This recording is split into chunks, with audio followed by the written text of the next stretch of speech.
Well, good morning. Good morning. It's so wonderful to be here. This time it's just me. Jason and the kids are down in Guatemala. It's heavy rainy season right now. Rainy season is from May until November, but the really, really heavy months are September and October, where you're just constantly wet. And so they were jealous that I got to come up here and get dry. But they also greet you. So this morning I'm going to be sharing about the ministry, but I want to share about it through my favorite characteristic of God. One of the things that I love to do, especially as I'm driving, is I go through the alphabet and I just list different characteristics or attributes of God, and I'll say A, above all; B, he's our blessed Redeemer; C, he's the Creator; D, he's our defender; E, he's everlasting; F, faithful. And I usually have to stop when I get to faithful, because God has been so faithful in my life, and it's so wonderful just to reflect all the ways that he's been faithful. I know that all of us can think about just the amazing things that God has done in our life and how he has been faithful to us. He's been faithful to us for 19 years now that we've been down in Guatemala. It's been a 19-year process. In 1 Thessalonians 5:24, it says, "He who calls you is faithful, who will also do it." And he has been faithful. He's been faithful to us in several ways. First of all, faithful in his protection for us and keeping us safe. So Guatemala City is a large city of about 4 million people, and we moved into a high-risk neighborhood. We felt in our hearts a love for this neighborhood. At first, Jason was more willing than I was to move in. He told me, pray about it, and I said, I'm not going to, because I didn't want to hear God's answer. But eventually I did pray about it, and we moved in. It was full of gangs. It was in the newspapers every day for murders and things like that. We've lived through several death threats. We had a babysitter one time who we caught her stealing from us, and so we sent her on her way. Well, then she was angry, and she called us and said, well, now I'm going to send this gang after you. And so every time we were leaving the house, we're watching and being aware of who was around us and things like that. But God is so faithful. Very close, the same week, it was Mother's Day, and her mom said, for my Mother's Day, I want you to go to church with me. So she went to church, heard about salvation, received the Lord, and repented. She called us right that afternoon and said, I'm so sorry, forgive me, I found Jesus, and I know that he is the way. And so we were blessed with that. A couple of years ago, so what's really been wonderful is that our neighborhood is really transformed. We've seen how God has transformed our neighborhood. We've done a lot of gathering the pastors together. There's a lot of little churches in our neighborhood. So we've gathered the pastors together for prayer, to work together. We've done a lot of children's ministry, going out to the little schools in our neighborhood. Guatemala doesn't have a very good public school system. They do have public schools, but there's usually 70 kids in the classroom, and it's just really unruly. And many times parents would rather not send their children to school than to send them to a public school. So there are a lot of little schools. They don't earn very much money, but they're giving education to the kids. So we've worked a lot with that, and we've really seen how God has taken our neighborhood and changed it. Praise the Lord, today we really don't have gang activity. Our neighborhood, this is how we know that it's become a safe area, is because for many years when we lived there, the pizza delivery places, they wouldn't come to our neighborhood.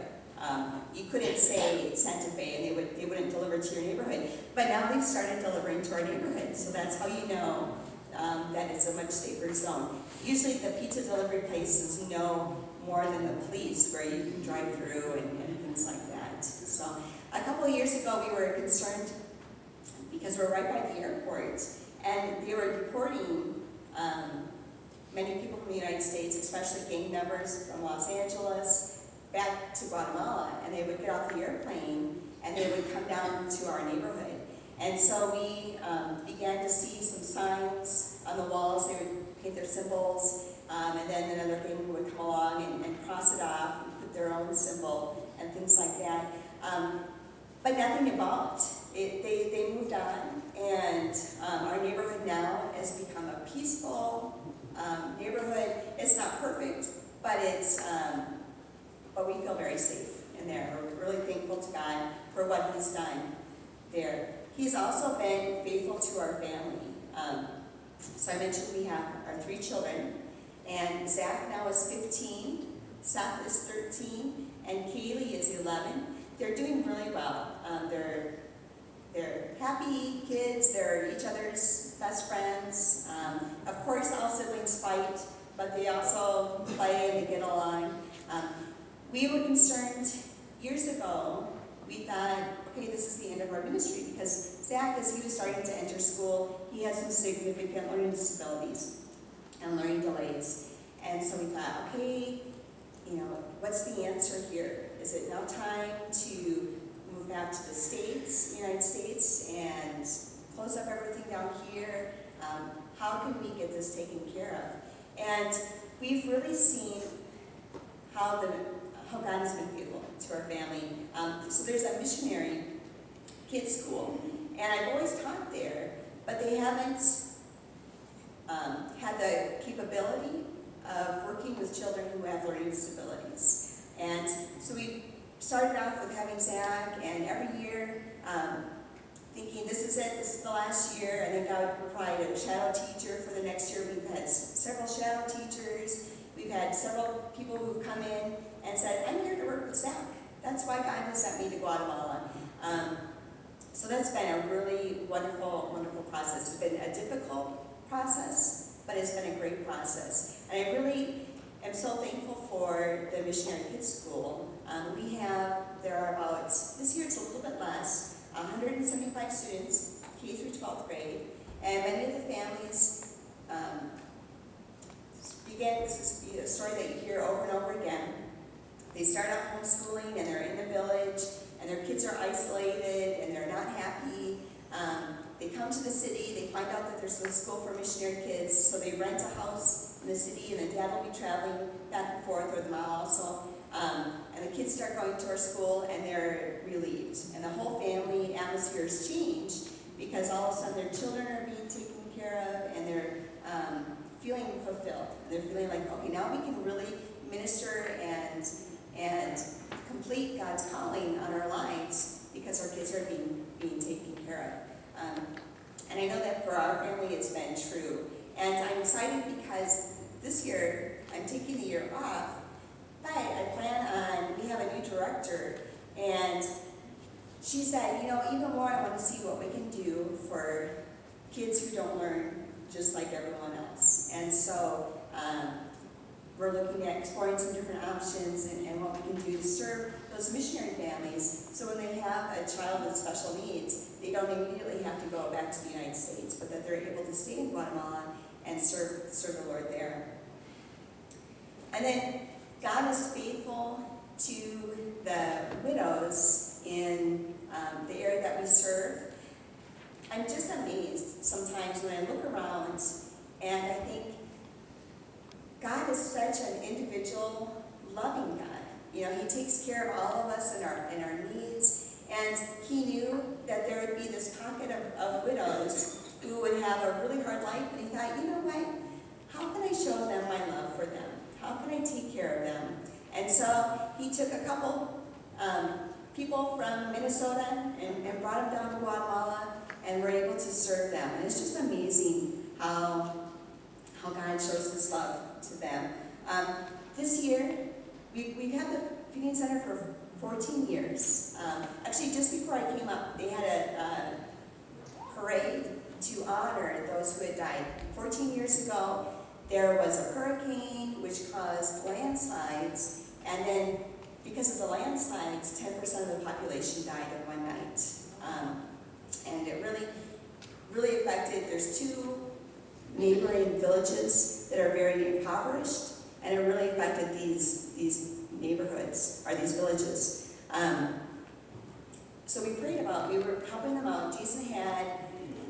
There was an old abandoned airstrip, and Jason had just cleared it and made it serviceable again. There were 6-foot trees growing on it, tall grass and whatnot, and so he got it cleared off just in time to help these people out because all the roads were washed away. And so he was able to fly in food and helps. We had the United States sent in helicopters with food and things like that for the people. But that's when he began to pray, and he said, okay, God, this is for a short time. But what can I do to make a long-lasting difference? Because I know that you love these people, and I want to serve them for the long term. And that's when we began the feeding center. And it's been so interesting to see how God has changed and developed and whatnot. First, he was faithful because we bought a piece of land and we started growing fruits and vegetables and things like that. But it was going to be landlocked. Someone was buying a piece of land right in front of it, and so we wouldn't be able to reach it by road.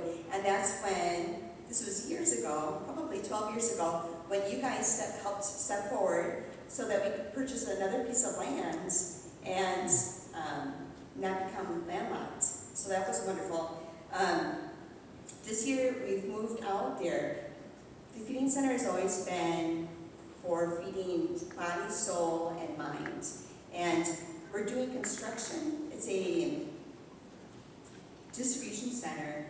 So far there are 3 walls, and then the space for the doors on the front. I have pictures in the back, so it's a little bit easier to see some of the pictures in the back. And I also am used to walking and talking, so it's a little uncomfortable to stand still. But there's an office and a tool room, and then a classroom, and then a food storage room. And so what we did is the construction was really crawling along. It wasn't moving very quickly at all. So we moved out there, and we're living in the office and the tool room. We put a bunk bed in the office, and that's where Jason and I are. And then in the tool room, we put 2 bunk beds, and that's where the kids are. And then I have a propane stove. I'm so thankful for that, so we're able to cook. And we have a chair. That's our living room.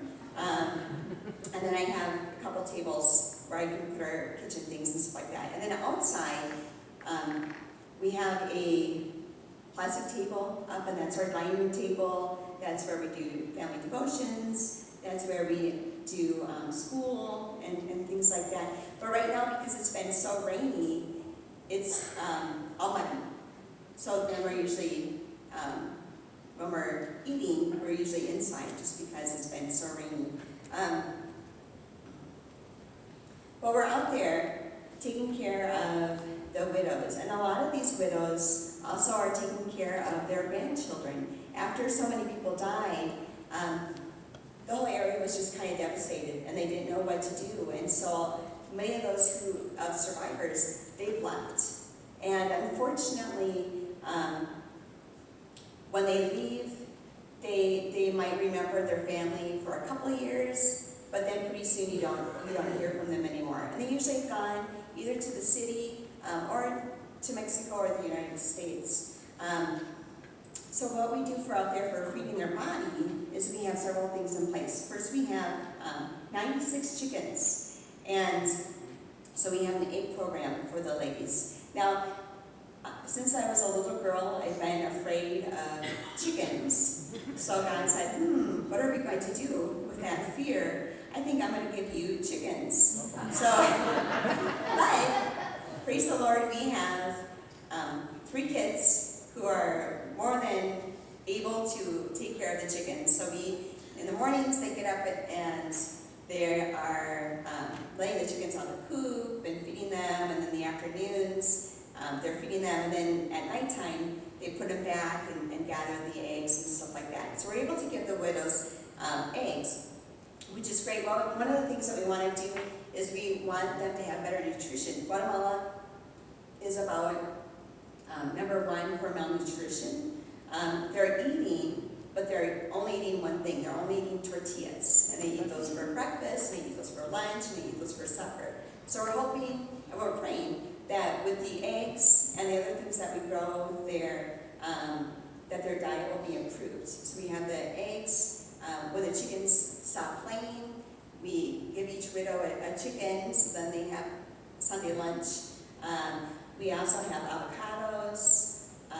We grow black beans because that's a great source of protein. We have bananas. Everything on the feeding center is for a double purpose, not only because it's beautiful and green, but also because it produces a fruit. We've grown beets and radishes and things like that. We also give the ladies firewood. So they have a concrete stove in their home. It's kind of a little hutch, and they put the wood underneath, and then they cook on top, and that's where they cook their tortillas. And so they use firewood, and we give them enough firewood. It usually lasts for about 3 days, but otherwise they are gathering wood. And what they have to do, we live kind of in a valley. There's a volcano right over here, and then there's 2 volcanoes right behind us, and we're also on a mountain. And so what they have to do is they get up at 4 in the morning. They have to go up the mountain to public land because they can't use anything on private land, and cut down wood to use. And the wood can't be any larger than like your 2 hands together. That's what the government has said. And then they cut down the wood, they tie it up with a string, they tighten it to make it nice and tight, and they have a scarf that they wear all the time, and they put the scarf on their head in a circle, and then they carry the wood down the mountain on their head. And it's just amazing how strong these women are. So they'll come out, and we also will have a bundle of wood, and that's what they kneel down and they gather it up with the string, and then you help them lift up the wood and put it on their head, and then they walk home. We're about a mile away from the village. They do the same thing with water. Here in the United States, we're so blessed that we can turn on the tap and drink the water and not have a problem. Out there, their 2 main health concerns are neck pain from carrying all this stuff, and also digestive problems because the water is not drinkable, but they'll still drink it. So we were blessed. A couple of years ago, another ministry came in, and they put in a water purification, I call it a water purification plant, but it's just a little shed. And we're able to fill up these jugs of water. What they do is they'll bring their empties up to us, get their firewood and their eggs, and then we fill the jugs up, and then we have a little trailer that will drive down the hill to the village, and there's a main street there, and so we'll just meet them there at the main street. And again, they have their little scarf, they'll wrap it up in a circle, and they put it on their head, and they walk down the road. It's just amazing. They're also a small people. They're probably all smaller than the women are smaller than I am. The men are about my height. And so they're a small people. They're probably less than 100 pounds, but yet they're carrying these water jugs. We've also been blessed to be able to hand out the rice with protein packets. Some places here in the United States have that where you can go in and you can help create the packets and things like that. So we'll give them a box of that, and the box weighs 33 pounds. And so the women will come, they'll put their eggs in their scarf, and then they'll put this box on their head, and they'll walk 2 miles home. There's some ladies who are quite old, and so probably the 60-year-olds will help them, and they'll carry their box too. So they'll walk home with 66 pounds on their head, and to them that's just life. That's a normal process. Like I said, want this feeding center to be for body, soul, and mind. So the body is the nutrition. The mind is teaching them, you don't need to eat more than one tortilla at a meal. And they'll laugh and laugh and laugh because they think that's hilarious that we are trying to get other nutrients into them. We've also had toothbrushing programs and where we've brought in toothbrushes and taught them about brushing their teeth and things like that. We've done a lot of programs out in the schools. We go out and we always have fun, some games and some songs and things like that, but then we'll teach them about the Lord, and we'll have little Bibles to give them, things like that. And then also their soul, taking care of their soul. So our distribution center, not only do we want to store food, but we want to have pallet racking so that we have sources to get Christian literature down. We just don't have a place to store it. So we can get Bibles, we can get tracts, we can get Sunday school material, things like that to help them grow in their walk with the Lord. What's so encouraging is Guatemala, even though it's a very poor country, they're very hungry for the Lord. They're very hungry for the Lord. It's so easy. They're kind of like a ripe fruit that you just touch it and it falls off in your hands. That's how they are. They hear about Jesus and they're like, oh yeah, I need that. Jason always is coming home, and I just went and got my hair cut. My barber got saved when I got my hair cut. Or one time he was in a store and a group of middle school boys came up to him and they said, oh, you speak English? And he said, yes, I do. And he told them about Jesus, and they all received the Lord right there. One exciting thing too, so Guatemala is very Catholic, or has been Catholic, but in our area where we are, the people are, they have a god called Mashimon, and it's kind of like a little dummy, he's not real big, and they dress him, and they offer him whiskey and cigarettes, and then in return, he's supposed to do favors for you.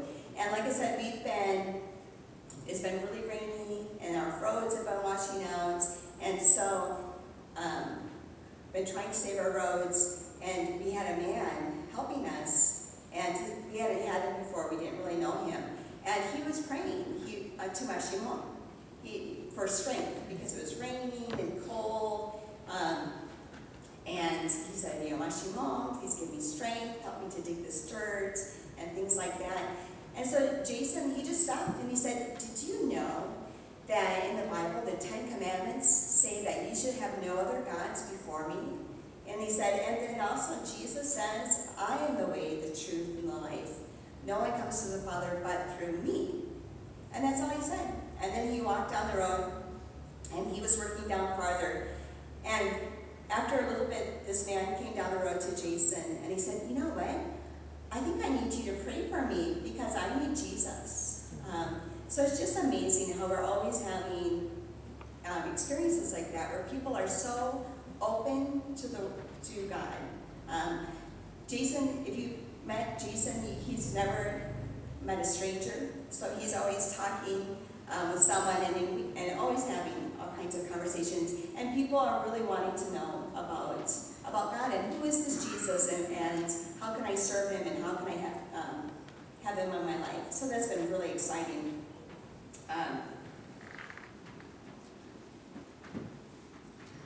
So along with the distribution centers, like I said, we have 3 walls, and then we have the office, the tool room, the classroom, and then the food storage room. We'll have the storage for Christian literature and medical supplies. But then above that, so the roof is also the floor for an apartment. So we're building an apartment so that someone can be out there full time to supervise the program. Right now, in the last 14 years, it's just been us traveling back and forth, and it's been a little tricky. It's worked out well, but we really need to have someone there who's full-time and can keep the program running. We are so thankful because, again, God has been faithful to us and put wonderful Guatemalans in our life who are out there when we're not there, and every Friday the widows come, and usually Fridays and Saturdays, both days. And so they're out there and things like that. We try to be there, but we haven't always been able to be there, so it's really great that they're there. But we would like to have someone who can be there full-time and just supervising and making sure that the materials are getting into the correct hands. But this year, instead of being at the Missionary Kids School, I'm doing what I call relaxed homeschooling. So we started in August, and we got some math done. Math is what scares me the most, so I make sure and hit that hard. But we got some math in, and then we moved out there, and it's been so rainy that it's been more trying to save the road and taking care of the chickens and getting water and things like that. So we kind of get our math in when we can, or our other subjects. It's beautiful out there. It's you need to come down and see it because it's absolutely beautiful. There's so many bugs that we've never seen before. Butterflies. God's creation is just amazing. Butterflies that are white on the one side with red dots and black and green on the other side. So that's how we're doing our science this year. Things are going well. But our plan is to be out there for this year and to really see the construction and get that apartment made so that we can have someone come and live there full time. Then we'll go back to the city, and then again, we'll be at the school for missionary kids. And that way, the children can have other friends and be involved in school, and I can be teaching. Again, this school for missionary kids, all the teachers there are also missionaries. But we're there to take care of the kids so that their parents and their families can fulfill their calling and feel comfortable and know that God is taking care of their family. So some ways that you can support us. You can come down. We would love to see a group from Calvary come on down. That would be wonderful. What we usually do is we do ministry both in our neighborhood and out at the feeding center. In our neighborhood, we will go and do kids programs at the schools or churches. It depends on who's coming down. And so we're there for a day or two, and then we'll go out to the feeding center. It is by the ministry airplane. It's a half-hour flight, so that's beautiful. If it's a drive, it's 4 hours if you're really fortunate, if the roads are really clear. But usually it's more like a 6-hour drive. But then we go out to the feeding center, and there's a camp right nearby, so people where they do retreats and things like that. So it has bunk beds, and it has a dining hall and things like that, and people can stay right in the camp. And when we go out to the feeding center, we do a kind of a combination of ministry. We do ministry both at the feeding center, where you'd be doing construction, or working in the garden, or working with the chickens, or things like that. I would love to put you with the chickens. And then in the afternoons, we're usually walking around and praying for the widows, going to their homes and praying for them, or into the town. There's 2 villages, and then there's a larger town that's nearby. So we'll go into there. Now, the people there, they do speak Sutubil, which is completely different than Spanish. And so many times we have to have a translator. When the women come, we have a translator all the time because many of them don't speak Spanish. The men and the children speak Spanish as a second language. They learn it in school. But the women many times will understand a little bit, but they speak Sutubil.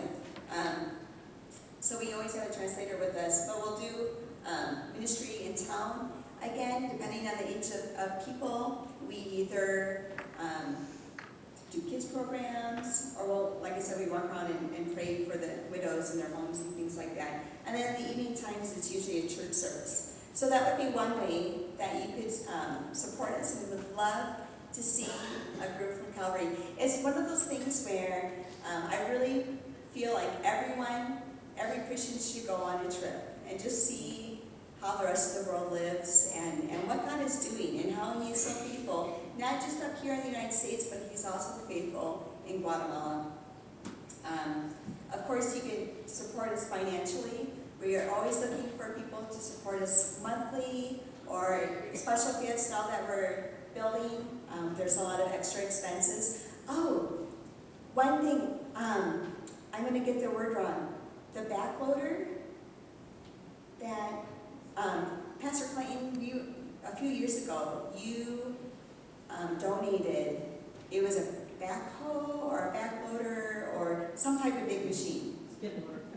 A what? Skid loader? Yes, a skid loader. We've used it daily. It's used daily down there. So that's been a huge, huge blessing. Especially right now with the rain, the heavy rains and the roads and things like that. We've been using that skid loader daily. So I really thank you for that. That's been wonderful. And then, of course, another huge way to support is prayer. And we cover your prayers. We know that it's only by the grace of God that things are done. One thing, when I come back to the United States, everything is so easy. It's so nice. If I want to go from point A to point B, I just get in the car and I do it. And it's just really, really nice. Or if I need to go to the bank, I walk in and I'm able to get my business done. And it's just amazing. So down there, everything is a little more challenging, a lot more challenging. You go to the bank, and I always have a book in my purse because I know it'll be a few hours, things like that. But so we really cover your prayers because it's only through prayer that that God is able to get things done and to move forward. Talks about James, the prayers of a righteous man are effective, and we've seen that over and over, how God works through prayer. Just a real quick story. So it's been really heavy rain, and Kaylee's feet, she had some tennis shoes on, and we were never able to get them dry because it's cold and wet. And so she had wet feet for about a month. And I thought, oh, Lord Jesus, we need to get her some dry shoes. We need to get her some boots. And I thought, I am never going to be able to find boots out here. Why would, they don't sell things like that. And so I just said, this was a Saturday night, and I said, Lord, help me to find boots tomorrow for Kaylee. So in the morning, we got up, and we drove into a little bit larger city, and we drove in there and found a parking spot, got out of the car, looked across the road, and there a man had laid down a tarp, a blue tarp, and thrown a huge amount of shoes, of used shoes, on this tarp, and he was selling them. I said, oh. So I walked over to him, and I said, I'm looking for boots. And he reached down, he picked up a pair of waterproof boots. They're actually winter boots. And he said, well, would these work? And we tried them on Kaylee, and they fit. And so within 5 minutes, God had answered that prayer. So that was exciting to see that. But I want to close with Isaiah 25:1. It says, O Lord, you are my God. I will exalt you and praise your name. For in perfect faithfulness you have done marvelous things, things planned long ago. And it's just amazing to live in a way where you know that God has planned these things and they're marvelous, and He's so faithful to see them come through. And so we just thank you. We thank you for your faithfulness to us, and we praise God. We want to give Him glory for His faithfulness to Life Builders also. Thanks so much.